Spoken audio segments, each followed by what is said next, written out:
This is Revathi. Welcome back to అందమైన కథల పొదిరిల్లు. ప్రియమైన రాక్షసి ఎపిసోడ్ నెంబర్ 172. నందిత దగ్గర నుండి చైతన్యకి ఫోన్ కాల్. అత్తగారు అల్లుడికి కాల్ చేసే వెనుక మర్మం ఏంటి? కథలోకి వెళ్ళబోయే ముందు దయచేసి వీడియోకి ఒక లైక్ ఇవ్వండి, అలాగే హైప్ ఇచ్చి వీడియోని సపోర్ట్ చేయండి. స్టోరీస్ నచ్చినట్టయితే మన ఛానల్ని తప్పకుండా షేర్ చేయండి. ఇక కథలోకి వెళ్ళిపోదాం. చైతన్యతో మాట్లాడుతున్న శిరీష, జితేంద్ర పర్సనల్ కాల్, నువ్వు ఇక వెళ్తావా అని అంటుంది. తను అలా అనేసరికి జితేంద్ర బ్లాంక్ ఫేస్తో చూస్తూ ఇంకేమీ మాట్లాడలేక తల నిలువుగా ఊపి కష్టంగా చేయిలో నుంచి లేస్తాడు.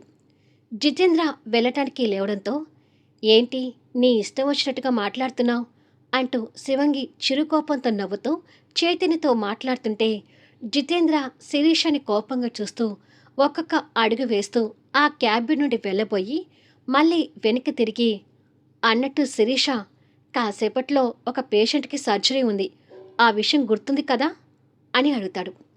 జితేంద్ర మాటలు చైతన్యకి కూడా వినిపిస్తుంటాయి.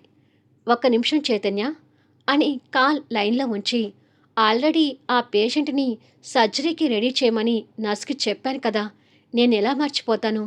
డ్యూటీ విషయంలో నేను మర్చిపోవడం అనేది కాని పని అని అంటుంది. తన మాటలు వింటూ చైతన్య సంతోషపడుతుంటే, హా, నీ గురించి నాకు తెలుసు, బట్ కాల్ మాట్లాడుతూ మర్చిపోతావేమోనని గుర్తు చేద్దామని చెప్పాను అని అంటాడు.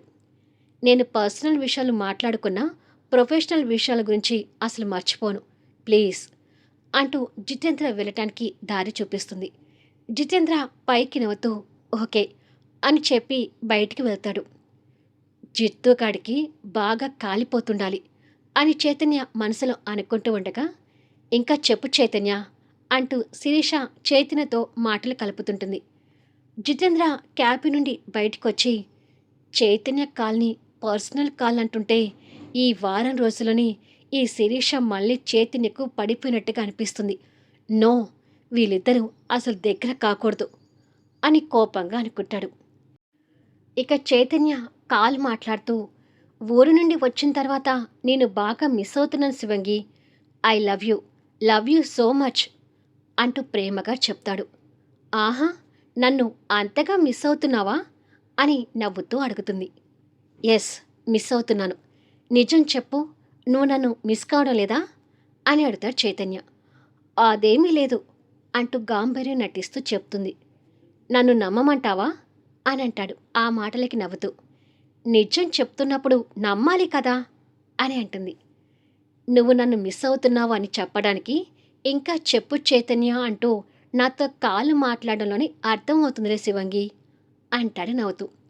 అదేమీ లేదు, నువ్వు అలా అనుకుంటే పొరపాటే, నేనేమీ నిన్ను మిస్ కావడం లేదు, కానీ నువ్వు నన్ను ఎంత మిస్ అవుతున్నావో, నా మీద ప్రేమలో నీకెంత నిజాయితీ ఉందో నేను కూడా చూస్తాను అని అంటుంది. చూస్తాను అంటే కొంపతీసి సర్జరీ చేసే కత్తితో నా గుండె కోసి చూస్తావా ఏంటి అని అడుగుతాడు. ఆ మాటలకి నవ్వుతూ, అదేమీ లేదులే, ఎలా చూస్తాను అనేది త్వరలో నీకు తెలుస్తుందిలే అని అంటుంది. ఓహో, అయితే నాకు నీ మీద ఎంత ప్రేమ ఉందో నీకు తెలియడానికి నాకు పెద్ద టెస్టే పెట్టబోతున్నావు అన్నమాట అంటాడు చైతన్య. ఎస్ అంటుంది నవ్వుతూ. ఆ టెస్ట్ ఏంటి అని అడుగుతాడు చైతన్య. టెస్ట్ రాసేటప్పుడు నీకే అర్థమవుతుందిలే, సరేలే, నాకు కాసేపట్లో ఆపరేషన్ ఉంది, ఇక ఉంటాను అని చెప్పి ఫోన్ పెట్టేస్తుంది. చైతన్య కూడా ఫోన్ పెట్టేసి, ఏమై ఉంటుందబ్బా ఆ టెస్ట్ అని అనుకుంటాడు. అలా అనుకుంటున్న టైంలోనే నందిత దగ్గర నుంచి చైతన్యకి కాల్ వస్తుంటుంది. అత్తయ్య నాకెందుకు ఫోన్ చేస్తుంది అని అనుకొని కాల్ లిఫ్ట్ చేసి, హలో అత్తయ్య అని అంటాడు.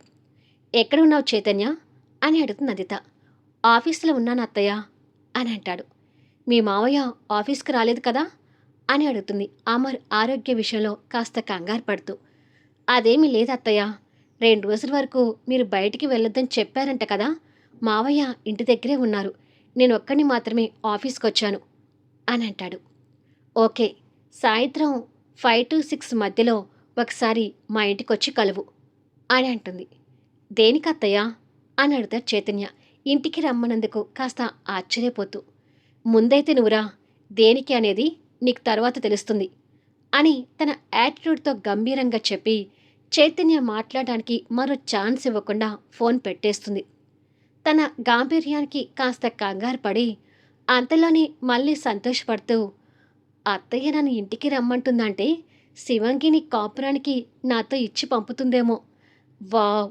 ఈ 7 రోజుల్లో మా శివంగిలోనూ మా అత్తయ్య గారిలోనూ ఈ మార్పుని ఊహించలేకపోతున్నాను అని అనుకుంటూ ఉండగా అమర్ దగ్గర నుంచి ఫోన్ కాల్ వస్తుంటుంది. ఇంట్లో ఆఫీస్ ఫైల్ చూస్తున్న అమర్ ఏదో డౌట్ కోసం చైతన్యకి కాల్ చేస్తుంటాడు. ఆ సంతోషంలో చైతన్య కాల్ లిఫ్ట్ చేసి హలో అని అంటాడు.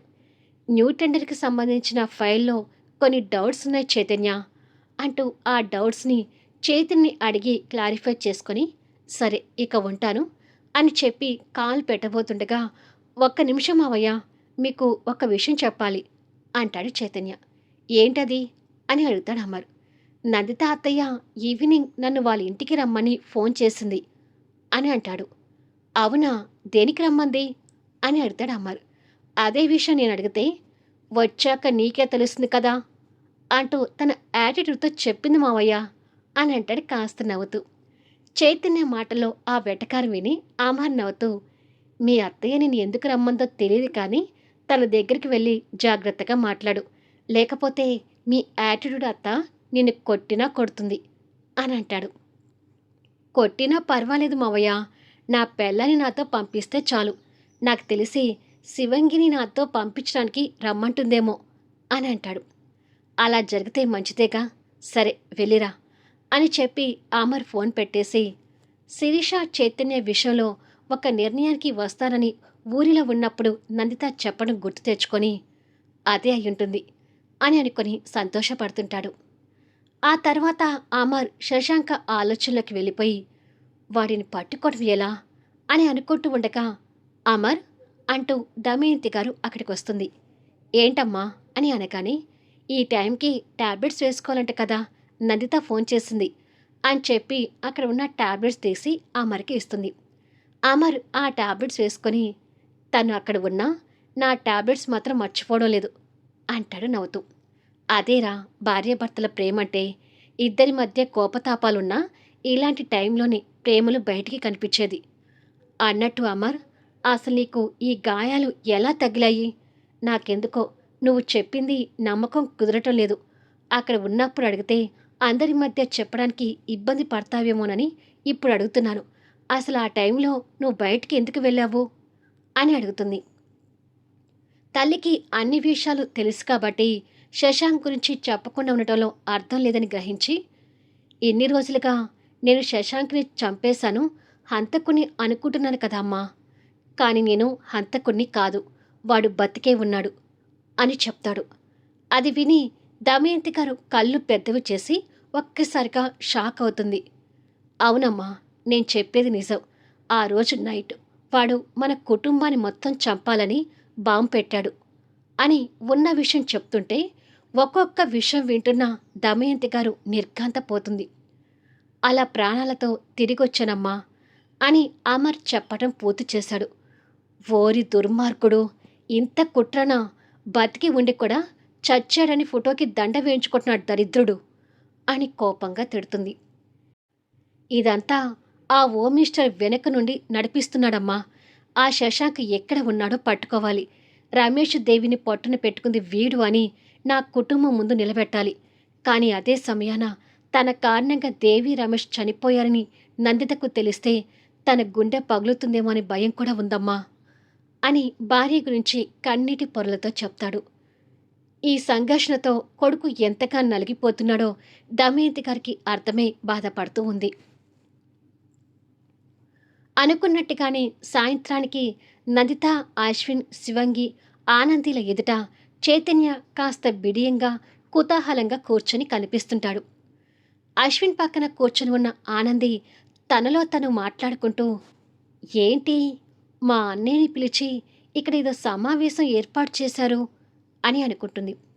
చైతన్య అలా బిడియంగా కూర్చోడం చూసి శివంగి కాస్త నవ్వుతూ, చైతన్యని రమ్మని చెప్పావు కదమ్మా, ఇక నువ్వు అన్నయ్య మాట్లాడండి అని అంటుంది తను కూడా కుతూహలపడుతూ.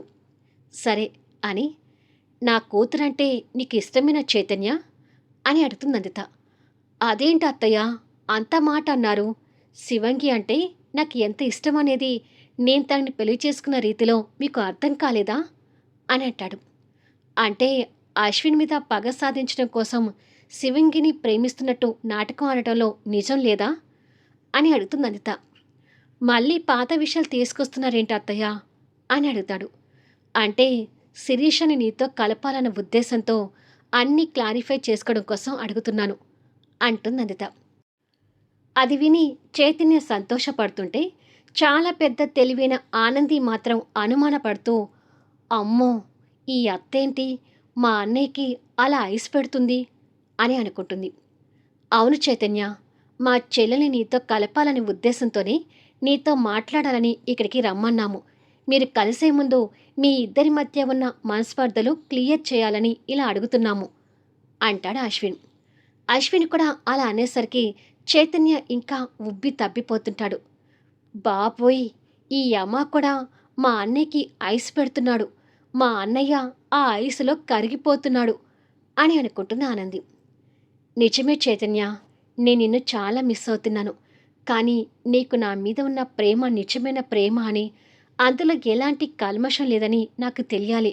అప్పుడే మనస్ఫూర్తిగా నేను నీతో కాపురం చేయగలను అని శివంగి కాస్త సిగ్గుపడుతూ చెప్తుంది. పెళ్ళాం మాటలు సిగ్గు చూసి చైతన్య గాలిలో తేలిపోతుంటే, దేవుడా, అయ్యో పిచ్చి అన్నయ్య, ఈ ముగ్గురు నిన్నేదో మసి పూసి మారేడుకాయ చేయబోతున్నారు. నువ్వు ఆ మసి పూసుకోవద్దు, వాళ్ళు పెట్టి ఐసులో కరిగిపోవద్దు అని మనసులో కంగారుగా అనుకుంటూ ఉంటుంది ఆనంది. మీరిద్దరు కలిసి కాపురం చేయాలని నేను అశ్విని కూడా కోరుకుంటున్నాం కాబట్టి అసలు ఆ రోజు ఉన్న వీడియోలో నిజం ఏంటి అనేది క్లియర్గా చెప్పు చైతన్య అంటుంది నందిత. ఆనంది వాళ్ళ అన్నయ్య వైపు బాధగా చూస్తుంటే వాళ్ళ ముగ్గురు మాటలకు చైతన్య సంతోషపడి, ఇప్పుడైనా మేము కలవాలని కోరుకుంటున్నందుకు థ్యాంక్స్ అత్తయ్య గారు. నాకు మా మావయ్య అంటే ఎంత ఇష్టమో మీకు వేరే చెప్పాల్సిన అవసరం లేదు. మా మావయ్య మీద ప్రమాణం చేసి చెప్తున్నాను. అసలు శివంగిని ప్రేమించే ఉద్దేశం వెనక అయితే ముందు నేను తనని ప్రేమిస్తున్నట్టుగా నటించాలని అనుకున్నాను అని అంటాడు. ఆ మాటకి అత్త కోపంగా చూస్తుంటే ఆ అత్త కోపానికి అల్లుడు కాస్త భయపడుతూ, దానికి కూడా కారణం ఉందా అత్తయ్య? అదేంటంటే మీ అబ్బాయి నా చెల్లెల్ని పెళ్లి చేసుకున్నప్పుడు మీ చెల్లిని నా ఇంట్లో పని మనిషిని చేయడానికి పెళ్లి చేసుకున్నాను అంటూ నన్ను రెచ్చగొట్టాడు. అప్పటినుంచి మీ అబ్బాయి మీద ద్వేషంతో ఉన్నాను. శివంగి మీ కూతురని తెలిసి అశ్విన్తో పంతం నెగ్గించుకోవడం కోసం తనని నా ప్రేమలోకి దింపాలని దీపక్ నేను అనుకున్నాము. అప్పుడే ఆ వీడియో ఎవరో తీసి లాస్ట్కి దాన్ని బ్లాస్ట్ చేశారు. కానీ నిజం చెప్తున్నాను అత్తయ్య, తనని ప్రేమిస్తున్నట్టుగా నటించాలి అనుకున్న నేను నాకు తెలియకుండా నిజంగానే తన ప్రేమలో మునిగిపోయాను. మనస్ఫూర్తిగా తనని ప్రేమిస్తూ వచ్చాను. తన మీద నాకున్న ప్రేమలో ఎలాంటి కల్మషం లేదు అంటూ నిజాయితీగా చెప్తాడు. ముగ్గురు అది విని సంతోషపడుతుంటారు. ఎప్పుడూ చిరుబుర్లాడే శివంగి మొహంలో కూడా నవ్వు వెలుగుతుంటుంది. అయితే శిరీషని నిజంగానే మనస్ఫూర్తిగా ప్రేమిస్తున్నాను అంటున్నావు, అంతేనా అని అడుగుతుంది నందిత. అవునత్తయ్య అంటూ చైతన్య శివంగిని చూసి సిగ్గుపడుతూ చెప్తాడు. మీరిద్దరూ కలుస్తామంటే మాకు కూడా సంతోషమే చైతన్య అంటుంది నందిత. థ్యాంక్ యూ అత్తయ్య, థ్యాంక్ యూ సో మచ్. మరి శివంగిని ఇప్పుడే నాతో మా ఆనంద నిలయానికి పంపిస్తారా అంటూ క్యూరియాసిటీతో అడుగుతాడు. కాస్త ఆగు బామర్ది, ఇంకా మాట్లాడాల్సినవి ఉన్నాయి అంటూ యమాబావ బ్రేక్ వేస్తాడు. ఇంకా ఏం మాట్లాడాలి? ఇంకా నా మీద మీకు అనుమానాలు ఉన్నాయా? శివంగి మీద నాకున్న ప్రేమ నిజమైనది కాదనుకుంటున్నారా? మీకు ఇంకా నమ్మకం లేకపోతే శివంగి మీద ఉంది నిజాయితీ గల ప్రేమ అని ఎలా నిరూపించుకోవాలో చెప్పండి, నిరూపించుకుంటాను అంటూ ఫోజులు కొడతాడు చైతన్య బాబు. అది నిరూపించుకునే టైం వచ్చింది, కాస్త వెయిట్ చేయి చైతన్య అంటుంది శివంగి. అంటే ఏంటి శివంగి, నీకు కూడా నా మీద నమ్మకం లేదా అంటూ రోషంగా అడుగుతాడు. చైతన్య అడిగిన దానికి శివంగికి ఏ సమాధానం చెప్పాలో తడబడుతుంటే, కాస్త ఆగు చైతన్య అంటుంది నందిత నిదానించి. మీరు ఆగమంటే ఆగుతాను అత్తయ్య అంటాడు చైతన్య శివంగిని కాస్త కోపంగా చూస్తూ. అయితే నీ శివంగి కోసం ఏమైనా చేస్తావా అని అడతాడు అశ్విన్. ఏమైనా చేస్తాను. కావాలంటే ఇంత పొడుగు నిప్పులు పోసి ఆ నిప్పుల్లో నడవమని నడిచి చూపిస్తాను. అట్లకాడ కాల్చి నాలుక మీద వాత పెట్టుకోమని పెట్టుకొని చూపిస్తాను. శివంగి అంటే నాకు అంత ఇష్టం అని అంటాడు. ఇవన్నీ చేయాల్సిన అవసరం లేదు. వీటి అన్నిటి బదులు నువ్వు ఒక చిన్న పని చేయాలి అంటుంది నందిత. ఏం చేయాలో చెప్పండి, ఇట్టే చేస్తాను అంటూ తొందరపడతాడు చైతన్యబాబు. నువ్వు నీ భార్యతో కలిసి ఉండాలంటే ఆనంది నిలయంలో కాదు, మా దగ్గర ఉండాలి. అంటే మీ మావయ్యని వదిలిపెట్టి వచ్చి నువ్వు పర్మనెంట్గా ఈ ఇంట్లో ఉండిపోవాలి అంటూ బాంబు పేలుస్తుంది నందిత అత్త. అది విన్న చైతన్యకి ముఖంలో రంగులు మారుతుంటే ఆనంది ఒక్కసారిగా కోపం తెచ్చుకుంటూ పైకి లేచి నడుంకి కొంగు దోపి, అనుకున్నా నేను పెద్ద తెలివైన దాన్ని కాబట్టి మా అన్నయ్యకి ఐసు పెట్టడం, మసిపూసి మారేడికాయ చేయడం చూసి మీ ముగ్గురు ఏదో బాంబు బ్లాస్ట్ చేస్తారని అనుకున్నా. చివరికి అదే నిజమైంది అంటూ రచ్చకి దిగుతుంది. మళ్ళీ నెక్స్ట్ వీడియోలో కలుద్దాం. ఇది ఆనంది రియాక్షన్ అయితే చైతన్య రియాక్షన్ ఏంటి? ఆనంది రియాక్షన్కి అశ్విన్ స్పందన ఏంటి? నిప్పుల్లో నడుస్తాను, నాలుక కాల్చుకుంటాను అన్న చైతన్య శివంగి మీద ఉన్న ప్రేమ కోసం వాళ్ళ నిర్ణయానికి ఒప్పుకుంటాడా? కథ నచ్చితే లైక్ చేయండి, హైప్ ఇవ్వండి, మీ అమూల్యమైన అభిప్రాయాలు తెలియచేయండి. అలాగే మన స్టోరీస్ని తప్పకుండా షేర్ చేయండి. Thank you for listening.